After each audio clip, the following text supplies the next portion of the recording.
Well, I'm off to Ottery St Mary to a friend's daughter's christening.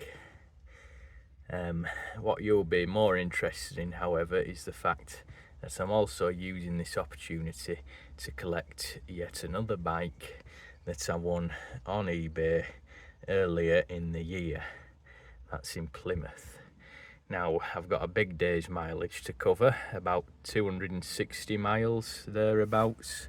I've just been doing my checks because the bonnet's up, although I did drive back from the northeast yesterday to my mum's in Rochdale, because that'd add another 150 miles and 3 hours more. As it is, it's going to take 7 hours thereabouts. That's if all traffic flows smoothly. So yeah, job for my old station wagon. I've loaded it up, so without further ado, I better get going, and I need to replace that oil pressure sender unit on the engine. That's the second one I've put in.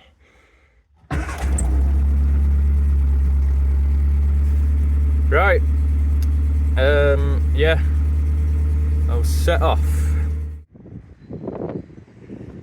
Well, look what I've found. An old Rudge. Yeah, it's a Rudge. Is it? Yes, it is, because it's got the triangle head badge with the wheel and palm. Old trade bike. What a pity.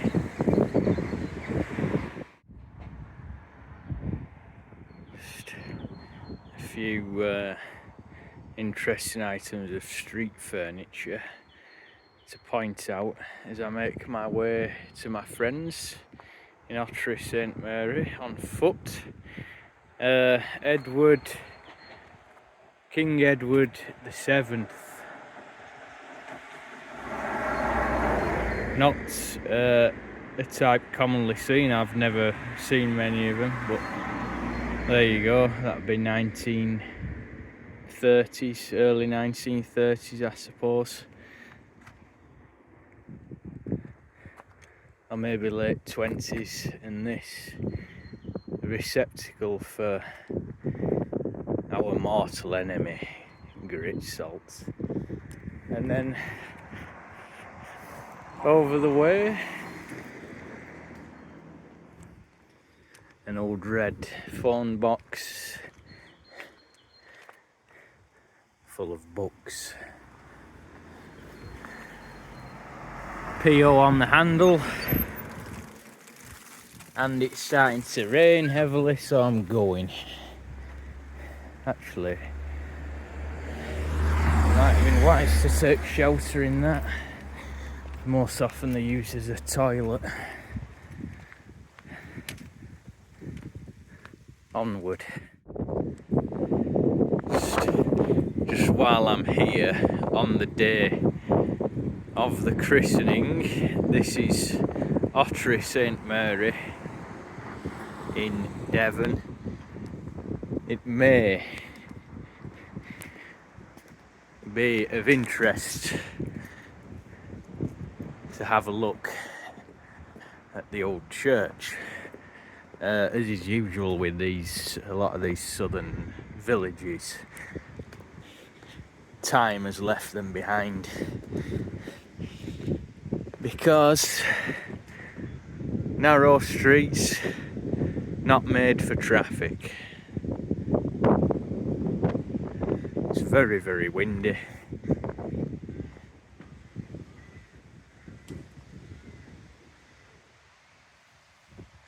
There's the gargoyles up on the top.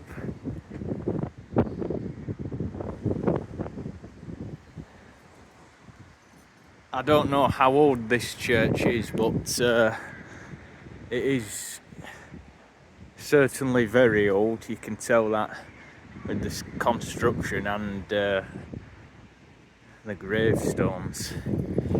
And it was also, as a sign coming into the town told me the birthplace of Coleridge. So there he is, Mr. Coleridge.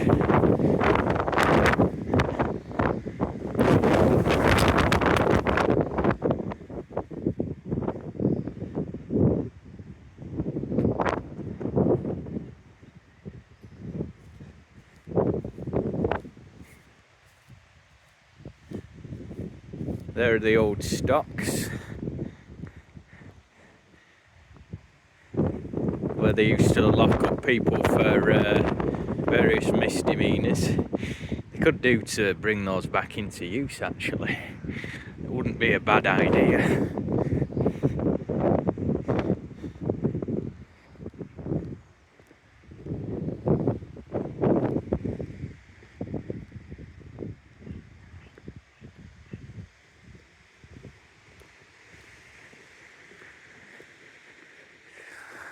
I'm not sure why this is here, attached to the wall. I can't read it properly, but it does look like another gravestone.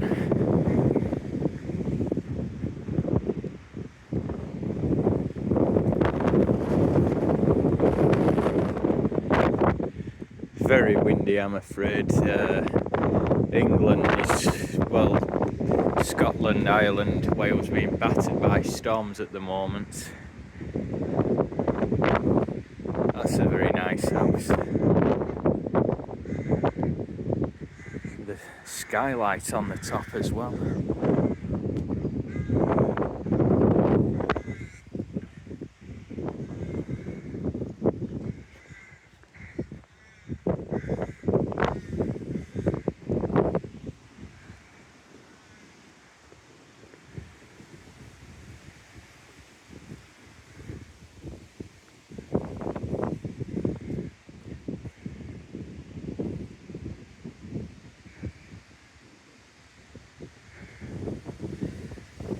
Perhaps that contained a statue at one time. It probably would have done. Which makes me think this church predates the Reformation. I was hoping to find a plaque or something that gave the date or at least the century of its construction.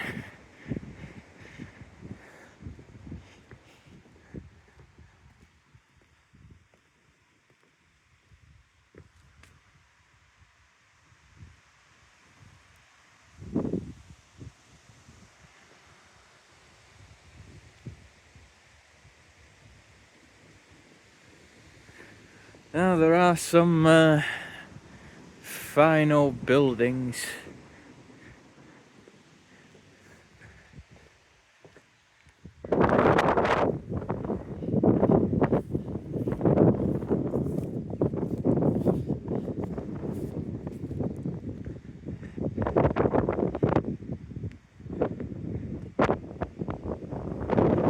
And if I didn't know any better, I would say this was a later extension, as is usually the case.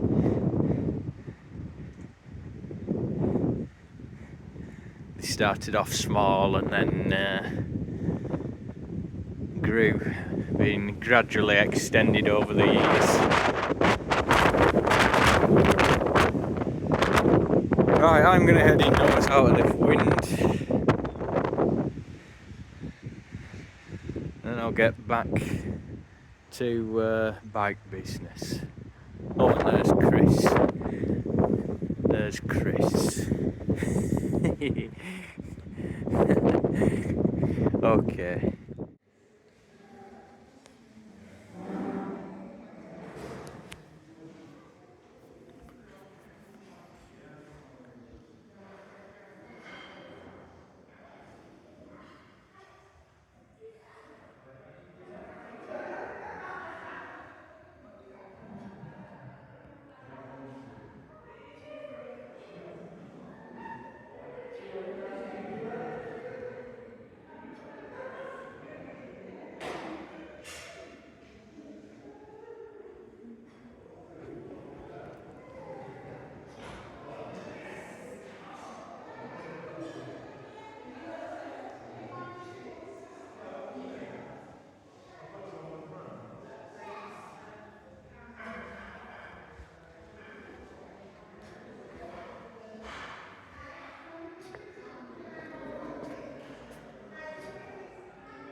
I have just been informed that the part I considered a later extension is actually the oldest part of the church, and this is it, because it is, or was, a collegiate church.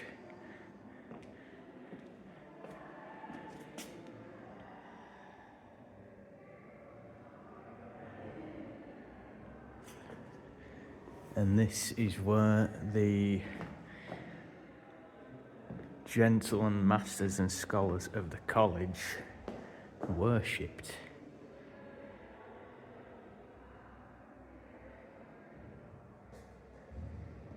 Which is very interesting indeed.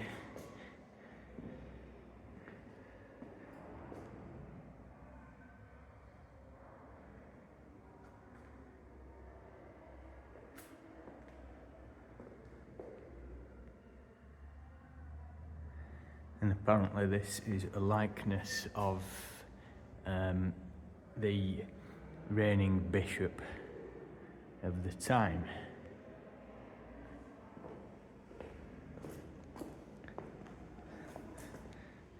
Whilst up here behind me is the choir loft.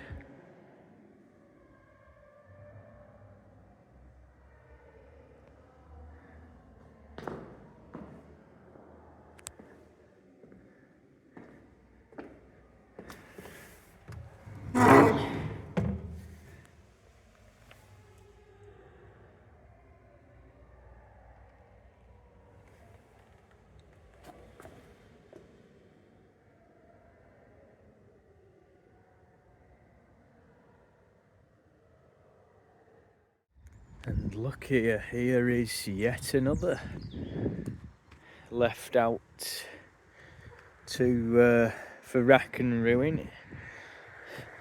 Another trade bike. I wonder what make this was actually. Oh, no badge, but could that have been a Phillips? Could it have been? Yes, it is. It's a Phillips. It's a Phillips. If you can just see that. Phillips. So yeah, that's another one there. Left to rot. So the last little feature worthy of note is this in Fairmile, the little, well, it's not a village really, it's more of a hamlet. The old post office, specifically the clock. It's long since ceased to be a post office, of course. But the clock is still there, telling the wrong time. If that was my building, I would maintain that in good condition. Anyway.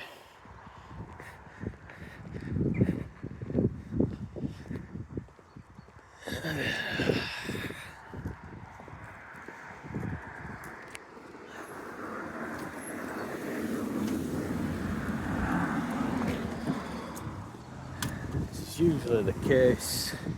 There's too many fucking cars. Anyway, back home, get the bike dropped off. Got it. Look at that when I get it home. Got to do a bit of dismantling to fit it in. So there's no time to lose. Right, home at last.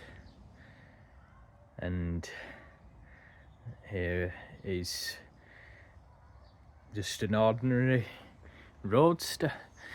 Well, on the face of it, it's an ordinary roadster, but the thing that made me travel so far for it, that made it special in my eyes, is the fact that it has hub brakes. front and rear. Now, the eBay description was rather vague. It was described as a 1960s or 70s bike. Could tell just by looking at it that it wasn't. Much earlier, 1930s. A dead giveaway is the headset with these round and notched cup and locking ring, whatever you'd call them, headset, whatever. They are pre-war and just up to the Second World War years. They weren't really used after that, certainly not on Raleigh products, because if I go round to here to one of the frames, what I've been I can't give this thing away, a Humber 1947 or 48. They use the 1, 2, 3, 4, 1, 2, 3,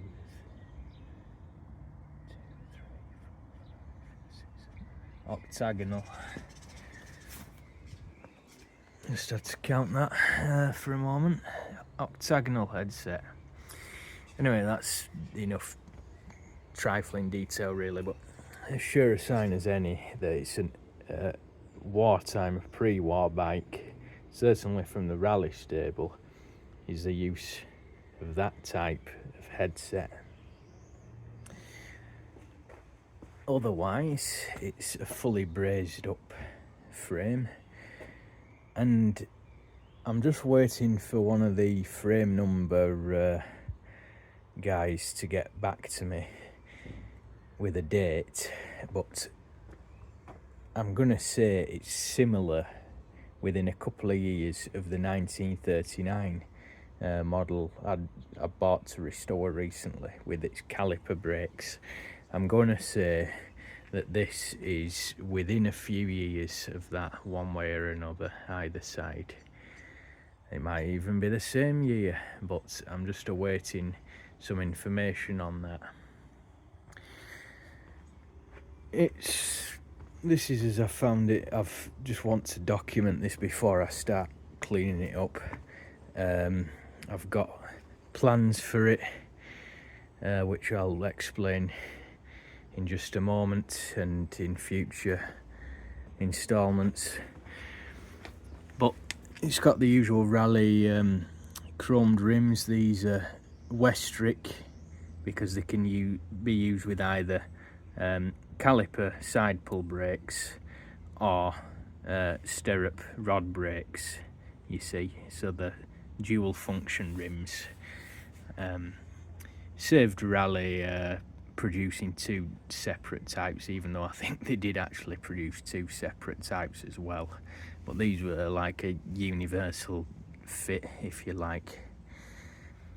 It's got the same spoke arrangement, same arrangement here.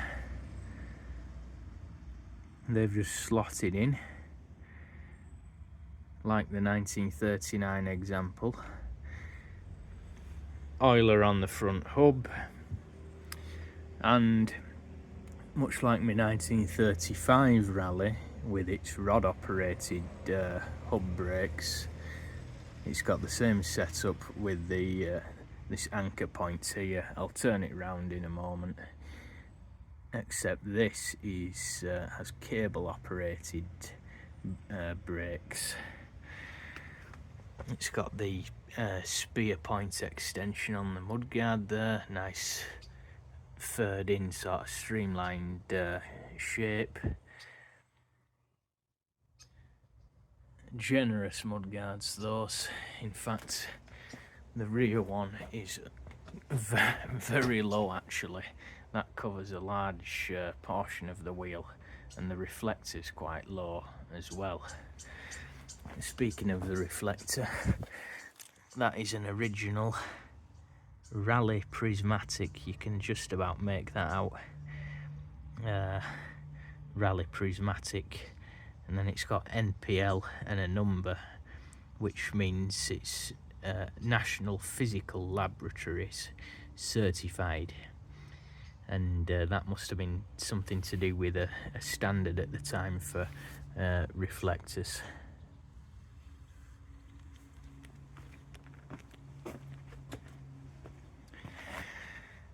Head badge, few particles of paint left, and some nickel plated brass.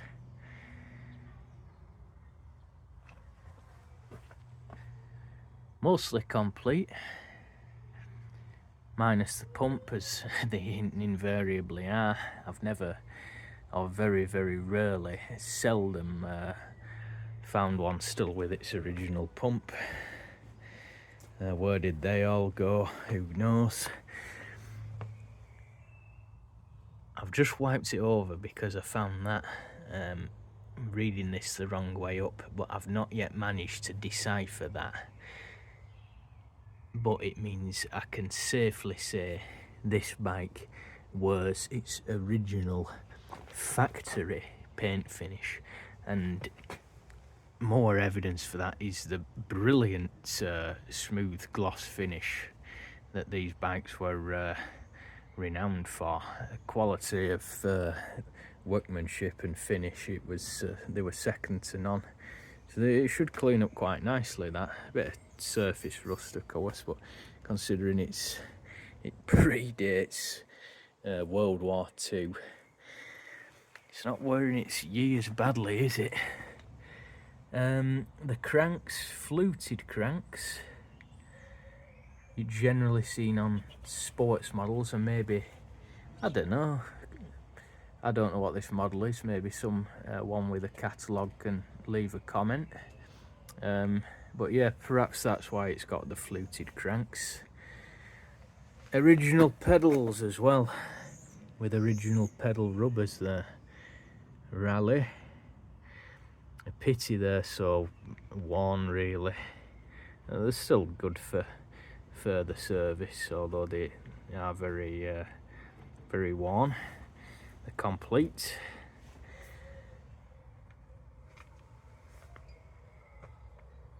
Bottom bracket oiler. I'll get onto that in a moment when I turn it round. Here you can see the Raleigh script. It's very faded, but that in that ornate lettering was always a nice feature of them, and that was used up till the late 1940s, because it's the same on my 1948 sports model. What is different, however, is this screwed plug under the chain case, which I'm guessing is a drain for any oil.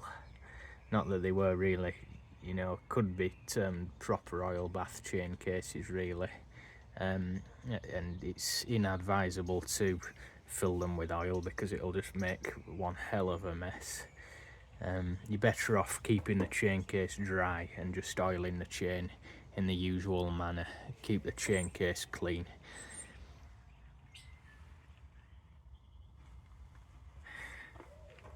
Same arrangement on the top for the oiler there. So these drains here at the bottom were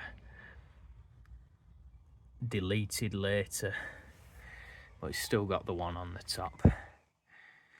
So moving round to the other side, later 3-speed trigger. There's something coming up that I've bought, which is going to find its way onto one of these bikes. I had intended it for this one, but now I'm not so sure. I may fit it to that caliper braked model. But there you can see it in all its hub braked glory. So I'll just have a quick look at this, because I'm getting messages telling me my phone storage is low. So I'm gonna have to wrap it up soon. Hub gears, 3-speed.